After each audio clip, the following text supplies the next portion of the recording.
What's going on, everybody, and welcome to Wheel of Time Diary number 11, I believe. I'm not 100% sure if that's correct, but it should be. If it's not, you'll know in the title and description of the video what is correct. This video is actually a little bit impromptu in the fact that I'm recording this on Monday evening, and you're not seeing it till Thursday. Normally, I record these on Wednesdays when I've had basically a full week to read. But the problem is that today, on Monday evening, I have read a full week's worth of the book over the past 4 days. Is that how math works? Somewhere around the last 4 days, I believe. And over the next 2 days that I'll have technically for the rest of the week to go through of this book, for a couple different reasons, I'm not 100% sure how much more of the book I'll be able to get read. Of the book, I mean of the Dragon Reborn. I don't think I said that in this video up to this point. I don't know how much more of it I'll be able to get read over the next couple days, and if I'm able to read it all, basically. So I decided that where I stopped today, I have a lot to talk about, and that's fine. So I just want to get it out of the way while stuff is still fresh in my mind, where most of it's still fresh in my mind. This week, essentially, I read chapters 19 through, 36 of the book, and oh boy, there was a lot of stuff that went down. Plenty of material to cover. I actually only read for, a little over 7.5 hours this week, so technically speaking, the amount that I read this week was actually less than the amount that I read last week. I think, something like that. Well, in terms of page count, it's actually, I read more this week than last week, so that makes sense, but the time that I spent reading was less, so I guess I was just reading quicker. Whatever, we don't need to get into the technical details. As for the rating, I've been rating basically every week of the diaries up to this point 5 stars as is. I want to give this week a cheating score and rate it 6 stars instead of just 5, because there's been some really, really incredible stuff here. And in terms of the spoiler free, I don't know how much of this I can actually talk about without in any way going into spoilers. I suppose I can comment that there's an aspect to the POV allocation that I'm a little bit meh on up to this point in the book, even though I've really liked all of the POVs and I've really liked the material that has been found therein, and I actually don't mind missing a specific character that has been largely missing from this book in terms of a POV. It's kind of strange to have the POV spaced out the way that they are, and is minor spoilers at most. Rand is, as a POV character, is mostly missing from this book for a few different reasons, which, are mostly spoilery, and I don't really need to get into them. But the primary POVs up to this point in the book have been Perrin and Egwene, with a handful of POVs from other characters, and just this week I got into the first couple instances of Matt's POV, so that's all that has really happened here. But Perrin's POV took up the first 90 pages of the book after the prologue, and then he didn't have a POV for 220 pages. I found that quite strange. Very weird decision. After the fact, coming to it, after having just read the last few chapters, being a few chapters of Perrin's POV, 4 chapters, I believe, in fact, that were his first POVs and 220 pages in this book. It makes sense why his POV never came back. You were able to get through all the material that he had at the beginning of the book, and then, what was happening just didn't need to be put on page, so it wasn't put on page after that, through the rest of the book, until his new POV, where stuff is actually starting to happen, and boy, was stuff starting to happen. Otherwise, it has mostly been Egwene's POV. I believe there was one chapter of Nynaeve's POV, and then there's been a couple spurts of other POVs here and there, plus 2 bits of Matt's POV near the end of this middle section, about halfway through the book. So in terms of the percentage of the book, how far am I even in right now? Let me do a quick calculation. I'm like 356 pages in, divided by 594 pages. I'm 60% of the way through the book, so just about 2/3 of the way through. Which means that depending on how this week goes, and if the other reading project that I need to get working on, if I don't receive it within the next couple days, I may continue reading The Dragon Reborn, obviously, and I'm going to continue trying to read it whenever possible. So there's a small chance, I'm not saying it's a huge chance, but there's a small chance that I actually finish this book in 3 diaries rather than 4, which would mean that the last Thursday of this month will probably go to a different type of video. I might do a, kind of a discussion type video on the first 3 books of Wheel of Time, generally to make up for that otherwise unplanned video. With that being said, let me just go ahead and get into the actual spoiler filled, because there's a lot to talk about here. So, last week I ended off just at the end of chapter 18 of the Dragon Reborn, and chapter 18 I believe was just straight up called Healing, and it was the scene where a group of Aes Sedai basically heal Mat and separate him from the dagger that has been plaguing him since Shadar Logoth in Eye of the World. So that is basically where I picked up in chapter 19. It was Mat's first POV in this book, and if I'm not mistaken, which I could totally be mistaken, I think it's his first POV chapter in the entire series so far. So in these first 3 books, I believe chapter 19 was the first time that we got some of his POV, and I gotta say, I'm warmly welcoming of his character. He's a little bit different, but I really like the introspection and the internal monologuing that is coming with his character compared to some of the other characters. Just the way that Jordan has differentiated a lot of these main characters in their POVs has been really nice. Rand is distinctly different from Perrin, who's different from Egwene, who's different from Mat, and even like Nynaeve and so on. So I've never had any confusion between different POV characters so far in the story, regardless of whether there have been characters that I've gotten confused or not otherwise. And this includes side POVs up to this point. So whether it be like, Bornhold, was that his name? The POV that had a couple moments in The Great Hunt. Bael Domon in The Great Hunt had a couple minor POVs. There was the Amerlin had actually I believe a full chapter in this book, actually. It was a really short chapter if so, but I believe she had a POV. I really liked that chapter, and I can't remember if that's actually what I read this week or not. That might have been last week. I don't remember. Could be either or. Sometimes it's hard to differentiate, but basically all the POV stuff has been really good to me. But starting off with Mat's and his basically awakening, that's literally what chapter 19 is called, coming out of this stupor, this sickness, especially that being connected to the dagger has had on him, was great moments, allowed for great internal monologuing and introspection on the character, basically in the midst of his journey, since we haven't really had POVs of him prior to this, which I think was actually a really good decision. It makes him a more interesting character to get into compared to some of the other characters who we've had POVs of since the first book, like Perrin, but even though he only had a handful of POVs in Eye of the World and The Great Hunt combined, basically. But Mat's POV was very good. And let's see, what am I thinking? I'm just kind of going to go through this in a couple different sections of what was going on. First off, you had Mat's POV waking up, but also continuing his POV a little bit, he basically goes into the city and encounter the city of Tarvalon, because that's where he's at, healed in Tarvalon. So he's exploring Tarvalon, trying to gauge to the extent that he is trapped within Tarvalon, and discovers that he will not be able to go out. So he doesn't really try to, but he does spend a day in the city and encounters and duels Galad and Gawain from Andor. They're Elaine's brothers. One of them's her half-brother, but it's all technicalities I don't really care about. These were all great scenes with Mat being able to get to know his character. Where was it? Yeah, that was in chapter 24 was the next time that his POV came up then.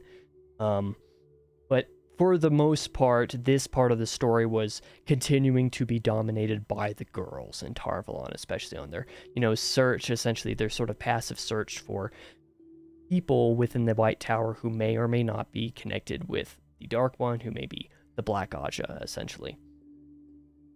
All things considered, I still really have been enjoying this storyline, and there have been some developments with it that have been really cool. First of all, in chapter 20, we came back to using Selene Lanfear as an antagonist for the series, which I'm very excited about, even though I'm so glad that I was right to be very suspicious of her from the very beginning, even though I wasn't sure why.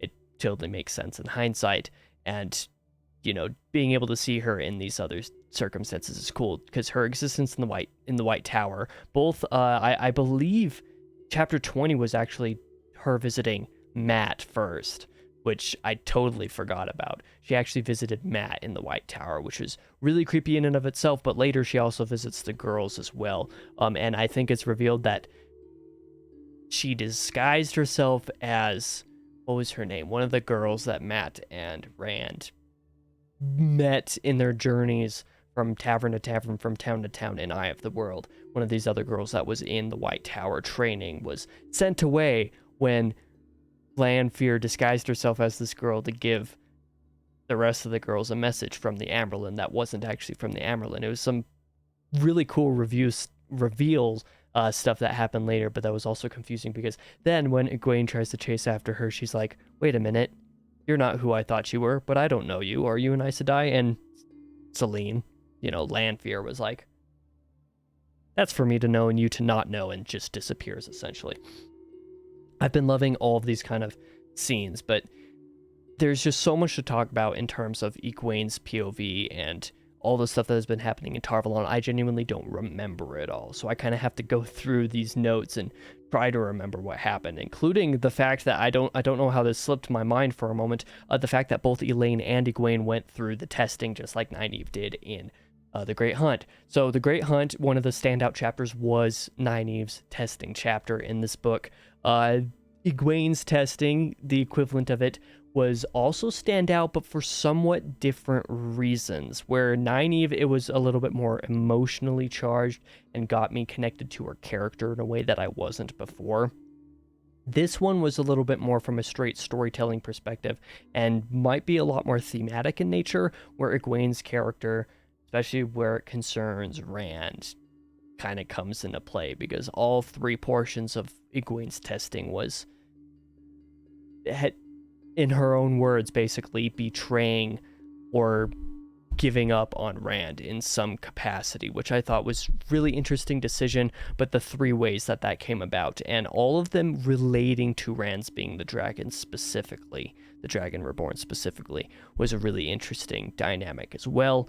And the fact that these testings clearly have an emotional impact on the girls too, which I don't think was really, it wasn't really explored quite to the correct depth, I think, with Nynaeve, but then again, Nynaeve seems to be rather emotionally distant generally, so I think that's fine. Or if she's not emotionally distant, she tries to be. At least that's my vibe from her. Egwene and Elaine are very clearly emotional about these awful things that they did within their testing before they left, which makes some really interesting discussion in the first place. But for now, I'm going to kind of move on, because immediately after Egwene comes out of this, you learn that this item that she was, what was it? Was it an item that she was given, or did she find it in the storeroom where Lanfear, disguised as the other novice, led them to? I don't remember for sure, but there's a ter'angreal that Egwene comes by in some capacity at some point in here. I don't remember exactly when and why, but she comes by this, and it's a sort of ring, and it is a ter'angreal. And come to learn after Egwene's testing that ter'angreal, being within this room of these ter'angreal that are used for the testing, kind of conflict with each other and cause problems. And there was a major problem that was caused within Egwene's while she was inside that very nearly could have killed her or left her lost within and unable to return, or we don't exactly know all of the implications because the characters don't really know all the implications of that. But there were some interesting dynamics with that as well. But continuing on with all of this a little bit, we kind of learn that the ter'angreal that Egwene comes by, starting to get names and characters and certain things like mixed up as I'm trying to recall them. Egwene, this ter'angreal that she has, it's like this ring, is specifically one that came from or was studied by or used by a previous Aes Sedai who was a dreamer. And this is one of these things that Egwene is suspected of being, as a dreamer. So somebody who can connect to or has a little bit, like, perhaps is really strong with a sort of dreaming part of the spirit within, magic systems. I don't know how to explain it. In fact, I'm probably doing a horrendous job of it, but I'm just spitting it all out because there's a lot that I'm thinking of. Egwene now has this power that that some of the other Aes Sedai are trying to test and be like, okay, so maybe you're a dreamer. But then she was given this Terran Grial that's just like, okay, well now with this, if you sleep with this, you should be able to just straight up access another world, which is essentially the dream world, like a physical dream world where the stuff that happens within it is real and it actually happens and it's kind of crazy. And I would say I'm not even going to try to pronounce this word because it's an absurd word, but I'm going to try anyway. Teleranriad, something along those lines. It looks a lot scarier than I think it's actually is, just based off of my spitballing pronunciations. Nynaeve and Elaine and Egwene, essentially like immediately after this testing, scene, they go test this directly to see if it actually works for Egwene, and it seems to, and there's a lot of ominous stuff that she encounters in her dreams regarding both Perrin and Rand, which I think is going to be very important for her character moving forward, just this whole dreamer aspect. Whether this is super important for the rest of the series, who knows, but for the moment it seems like it's an important aspect to her character right now, and especially like moving immediately forward. And along with this, part of the information that these girls have come by, especially within that storeroom that I mentioned before that Lanfear essentially led them to, disguised as this other novice, they came by items from the 13 Black Aja who abandoned the tower during the reading, or while they were away, essentially, while these girls were basically at Toman Head, and while they were traveling back, what are their names? Leandrin and the other 12 or 13 Black Aja Aes Sedai, when they abandoned the tower, there are these items in a storeroom that they were able to come by that's sort of leading them towards Tear in one form or another. So the girls are now planning to head towards Tear, which we also learned basically at the end of Perrin's POV at the very beginning of the book, within the first 90 pages, that this is most likely where Rand is heading. And later within the reading that I did this week with a couple short bursts of Rand's POV, I believe he's had like 3 or 4 pages of POV total. We learned this is confirmed to be the case, that is where he's heading. He is heading towards Terra to try to get the Sword Kalendor, essentially. That is what Rand's doing this whole time, because he's basically off page. He's not just, not a POV character right now. He's essentially off the page entirely for the most part. But one of the kind of incidental things of Elaine Egwene and Nynaeve being transported to Toman Head by Leandrin in the Great Hunt means that Elaine's not being at the White Tower got her in trouble with her mother, essentially. So the girls are planning to leave for Terror now, but they want to do it sort of under a sort of sense of, agreement with Queen Morghast, or Morghast, I don't know how to pronounce her name, Elaine's mother, the Queen of Andor. So they plan to send a letter to Andor. And the way that they're going to send this letter to Andor is by recruiting Matt to take it to Andor. Amazing. Like, this is honestly amazing. Like, just kind of the way that the plots are coming together. And this is next where... And I think that's basically where the girls' plot line ends at this point in the book.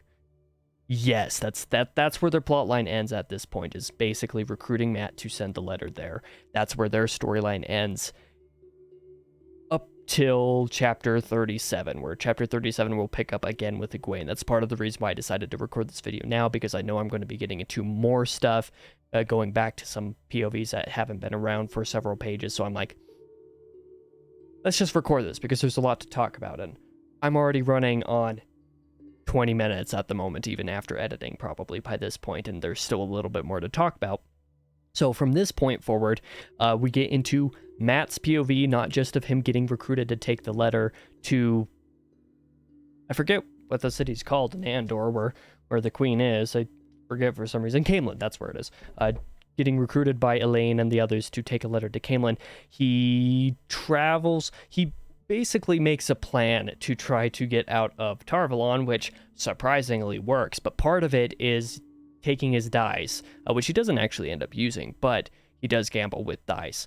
He goes around Tarvel on different inns and gambles for a very long time, like basically an entire day, it seems like, and manages to gain enough money so that he'll be able to afford to eat and to travel to Camelin, which was, the biggest concern for him at that point is, well, he's still very, very, very hungry from waking up from the sickness. Like, part of the after effects of being disconnected from this dagger is like, oh, he needs food.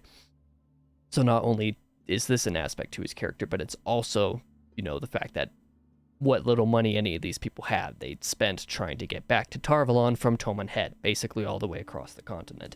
So there's basically an entire chapter that's spent doing this gambling thing, but then there's another chapter, there's stuff that has to do with Matt being followed by what could be thieves or assassins, or we don't actually know what. I don't think it's actually been revealed yet, and I actually forgot about this aspect until just now. So I'm curious to see if we actually learn what any of that was about, if it's like people connected with, Dark Friends or connected with the Black Aja in some way. I don't know how that could be, but I'm just kind of, throwing ideas out there. But one of the things that happens is Matt essentially wanders into an inn and encounters Tom Marilyn again, which incredible. But there's part of this that I feel a little bit about, because it's like, it seems really coincidental that Tom, despite being separated from this crew twice, has ended up with one of them at two different points very recently. Once in the Great Hunt, when Rand found him in Carrion, and now where Matt found him in Tarvalon. And you could make the argument that this is because Matt is one of the three Taverin, alongside, or Taverin, however you want to pronounce it, along with Matt, Perrin, and Rand, that because of these three, that like Tom is essentially hooked with their company now, that he can't really escape. But the fact that Matt comes across Tom is really cool, because I love Tom. Tom's one of my favorite characters. So these two go off misadventuring, and they escape Tarvalon on a ship and are now on their way to Camelin. So that's where this plot line is going, and basically, their existence in inns and their travelings and stuff, I think is going to make up a little bit of the storyline continuing forward, obviously, alongside whatever continues with Egwene's POV and all the stuff in Tarvalon continued. I'm actually least certain about how that's going to go, because they plan to go to Terra, but who knows what's going to happen, because recruiting Matt and using a letter from the Amerlin to allow Matt to escape, basically under false pretenses, is surely to get them in trouble with the Amerlin. So, there's a whole lot of disaster about to unfold in Tarvalon because of that, I'm certain. And then you also have, basically, that's where Matt's storyline ends there. And then we finally, after 220 pages, come back to Perrin's POV, where Perrin and Moraine and Lan and, the whole crew is chasing after Rand again, coming through certain towns. And there's some cool stuff happening here as well. Further characterization of Perrin that I'm very much a fan of, for sure.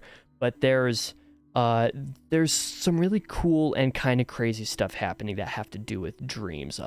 Perrin essentially drops thought about a specific dream about with Egwene and Rand, or whatever it was, that was basically he has to be referencing the same dream that Egwene just had when she was in Tel'aran'rhiod, or whatever, when she was dreaming with the ring.